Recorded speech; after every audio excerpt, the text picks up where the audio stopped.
Okay, so what's up guys? So napag-alaman natin na ang NLEX at SLEX Connector Road Project na ni Duterte ay tapos na.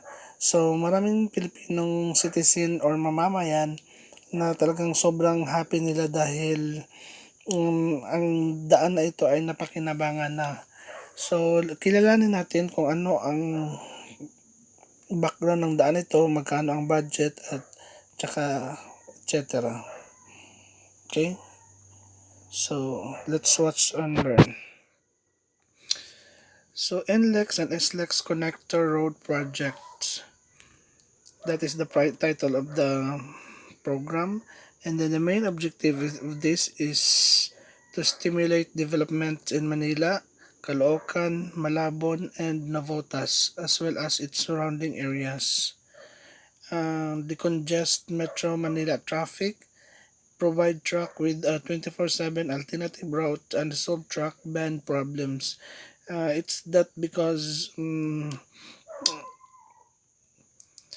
it also provide better access to Manila ports from North Harbor and airports to Naiya and Clark, and of course complete the connection of NLEX with XLEX. So the project description is all about an 8-kilometer all elevated 4-lane toll expressways extending the NLEX southward from the end of segment 10 in C3 Road, Caloocan City to PUP Santa Mesa, Manila, and the connecting the Skyway Stage 3 and mostly traversing the PNR rail track.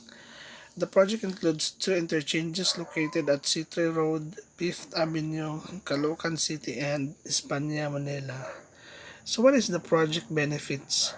So the benefits is at the end of this, the construction, the project is expected to reduce travel time from SLEX to NLEX from 2 hours to just 20 minutes. So imagine, so it would really give a very convenient to the travelers because long before they would travel from that certain road, and it took 2 hours or more than that if especially the traffic is very heavy.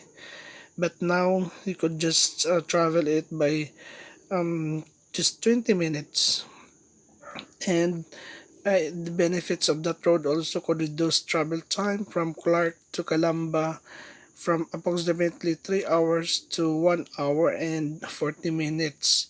So long before, if you would travel to that road, Clark to Calamba, maybe you would was 3 hours. And that's the condition if the traffic is very slow. What if the traffic is very high, this heavy? So it's not just 3 hours you had to spend in the road.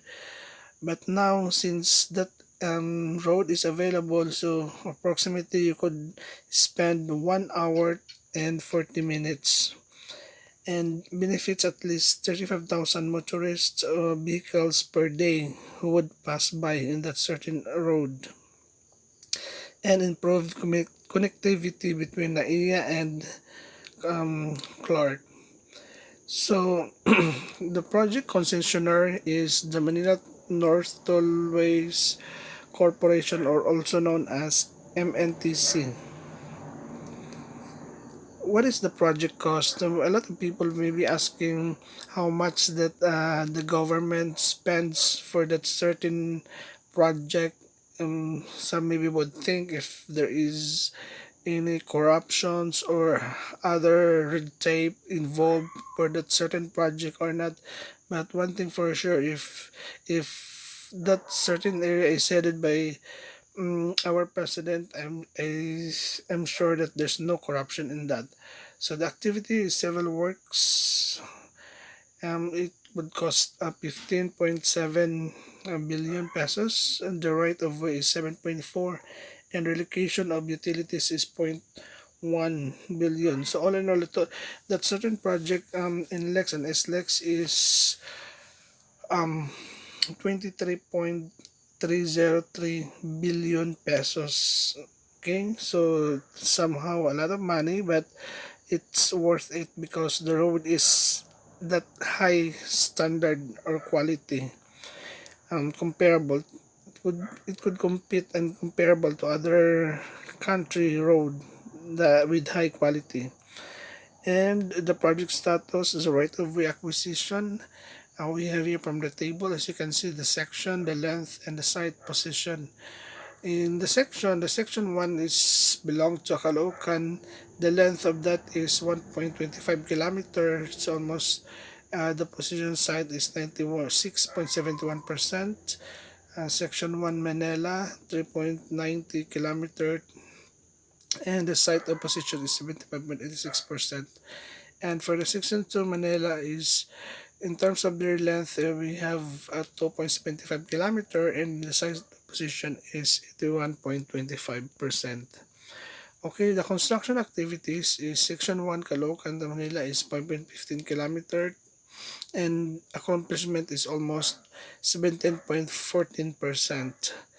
And of course, the project alignment, as you can see in the map, in the data, and from the C3 road from the north or NLEX going to SLEX. Okay, so that's the road that has been already finished right now. And thank you for listening and watching, and that's the end of our presentation, and thank you.